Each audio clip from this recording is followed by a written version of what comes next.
जब वो लड़का गांव पहुंचा तो उसने वहां के तमाम लोगों को जमा किया और उनको वो क्रिस्टल बॉल दिखाई। उस गांव के लोगों ने उस क्रिस्टल बॉल को अपने हाथों में लिया और हैरानगी से उसे देखने लगे। अभी वो उसको हैरत से घुमाकर देख ही रहे थे कि अचानक से उस बॉल में से आवाज आई कि मैं तुम्हारी एक ख्वाहिश को पूरा कर सकती हूँ।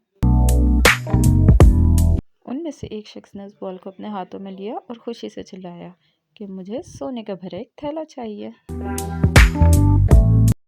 दूसरे शख्स ने उस बॉल को अपने हाथों में लिया और ऊंची आवाज में कहा कि मुझे जवाहरात के भरे 2 संदूक चाहिए।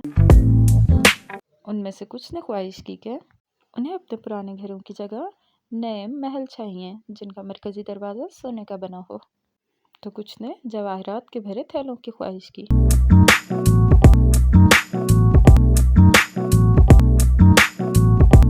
सबकी ख्वाहिशात उस क्रिस्टल बॉल ने पूरी कर दी, लेकिन फिर भी वो खुश नहीं थे। उनमें एक दूसरे के लिए हसद पैदा हो गई थी, क्योंकि जिसके पास महल था उसके पास सोना नहीं था और जिसके पास सोना था उसके पास महल नहीं था। इसी वजह से वो शहरी गुस्से में थे और उन्होंने एक दूसरे से बातचीत करना ख़त्म कर दी थी। गांव के वो तमाम बागीचे ख़त्म हो चुके थे जहाँ पर गांव के बच्चे खेला करते थे। उसकी जगह वहाँ पर महल बन चुके थे। इस बात से बच्चे बिल्कुल भी खुश नहीं थे। एक दिन गांव के बच्चे उस क्रिस्टल बॉल को नासिर के पास लेकर गए और नासिर से कहा, जब हमारे पास एक छोटा सा गांव था हम सब खुश थे। उन बच्चों के वालिदैन ने भी यही कहा कि देखा जाए तो हम में से कोई भी खुश नहीं है। ये पूरा साइश महल और जवाहरात हमें सिर्फ दुख पहुंचा रहे हैं।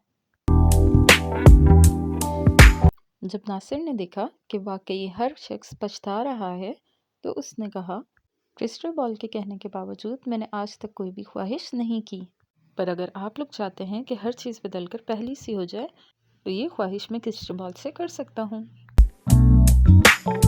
हर कोई इस बात पर बाखुशी मान गया। नासिर ने वो क्रिस्टल बॉल अपने हाथों में लिया और उसको घुमाया। फिर इसने क्रिस्टल बॉल से ख्वाहिश की कि हर चीज़ पहले सी हो जाए। एक ही लम्हे में तमाम महल गायब हो गए और उसकी जगह हरे भरे मैदान उभर आए। दरख्तों का भरा पुराना गांव फिर से लौट आया।